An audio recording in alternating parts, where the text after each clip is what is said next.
Hey guys, it's Ndoplex and welcome back to more Monster Hunter Wilds. Yes, the series is continuing and today we are back hunting some more of the rare endemic life in Monster Hunter Wilds. And for today's hunt, our very first one which we are going to seek out is going to be the lovely Goliath Squid over here. Now, this one can be found over at the Scarlet Forest, and where you're going to find it is along the shoreline at Area 17, specifically in between these two Lock Ruins area, so just here on the map. It is worth noting as well that the Goliath Squid is also tied to a Steam achievement, so have fun getting that. And what you're going to want to do for this one is you're going to want to go into your tent, and we're going to be resting until the Season of Plenty, and we're going to be changing to nighttime. Those are going to be the conditions we need to get our good old friend to spawn. So let's go and have a look and see if we can get him to spawn. So you're going to head just down from the camp here towards the water, and all we're going to do is just run along the waterline, and we should see if he spawns, he will spawn just in this area here.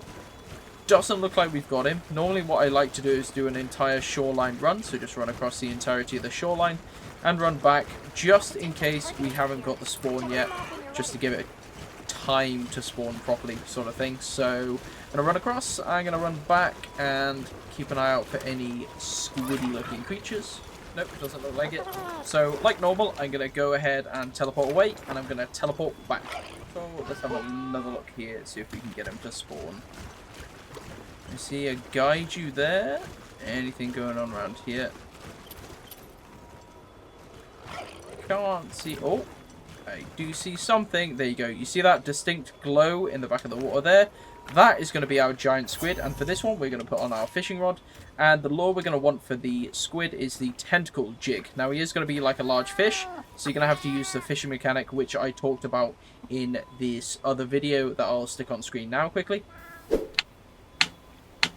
And if you use that mechanic, you should have no problem catching the squid. And actually, look at that. We have got a double giant squid spawn. What an absolute treat. Should we go for this one first? Let's go for this one first. He looks more hungry for the bait. Come here, squiddy. There we go. Thank you very much. And sometimes this giant squid, in my opinion, does take quite a long time to catch. But he is not the hardest of catches in the world. He just moves left to right. So now he's tired, we can try and reel him in as much as possible before he wakes up again. He's waking up.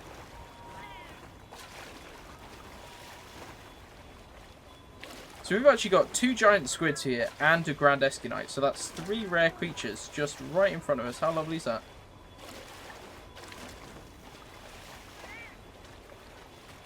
Come on, squiddy. Oh my god, I can see another grand escunite. This is absolutely insane. I don't think I've ever seen this many rare creatures on my screen at a single time. That's kind of crazy.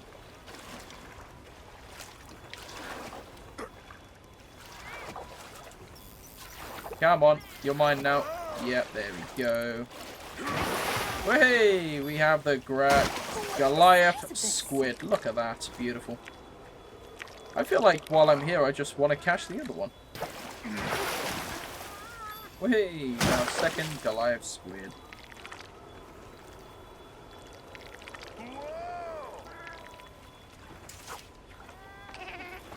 And like I say, while I'm here, I might as well catch some of these grand escunites as well.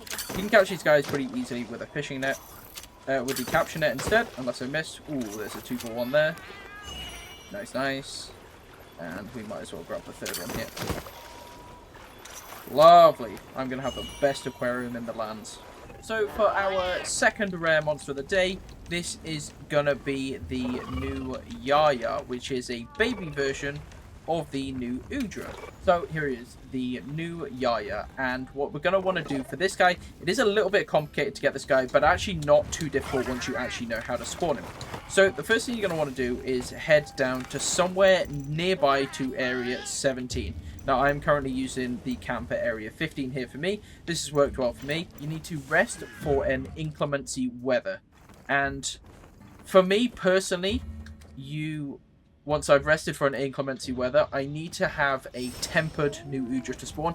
I don't know if it has to be tempered, but for me, it's only ever worked with a tempered new Udra spawn.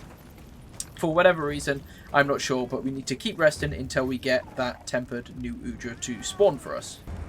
So we've got our tempered new Udra to spawn. So now we're going to head down to Area 17 on the map. There it is. We're going to head over to Area 17. And we're just hoping that on our way over here, Alma is going to talk about there being eggs.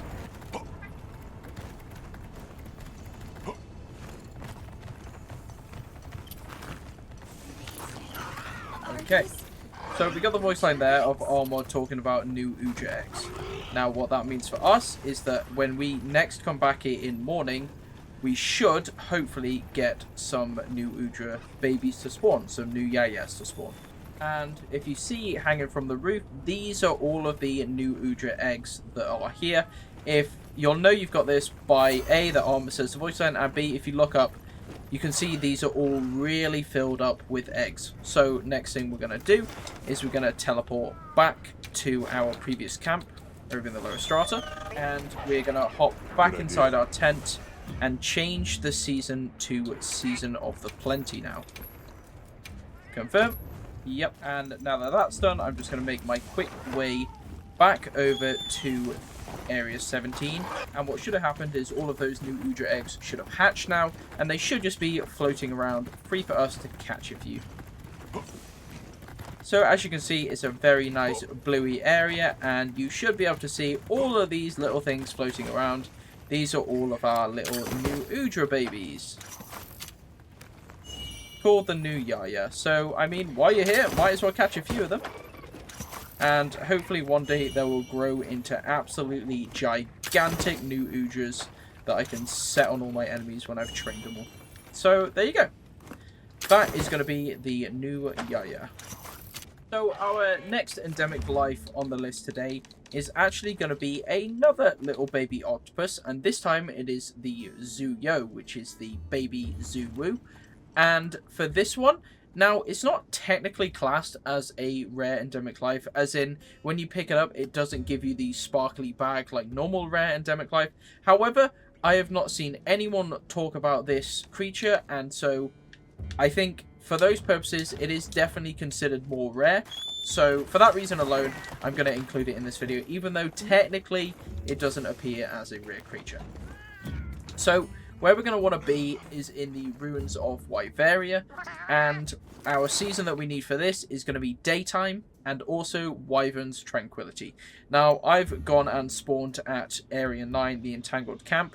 The area that we're going to need to be is over at 12, and this is the Zuwu's lair. You should see when we get there, it's quite obviously its little homeland. And much like the new Udra before, it will spawn these sort of octopus-like eggs, and hopefully our little baby Zuyo should just be flying around. And like the new Udra, you should see plenty of these flying around. However, unlike the baby new Udra, it isn't actually classed as a rare endemic life. But, like I say, I haven't really seen many people talk about these or catch them, so I'm just here to show you how to do so. Because in my opinion, that makes them pretty rare. So we're going to head in here, and we're in the Season of Plenty, and as you can see, there is a bunch of these little new yo babies flying around, and you can just go ahead and catch as many of these as you like. And although, like I said, not technically a rare creature, I haven't heard enough people talk about it, so in my opinion, it's getting a place on the list. It's my list, so my rules. So, hope that's okay with you guys. So for our fourth rare endemic life today, it is going to be the Regal Jeweled Scarab.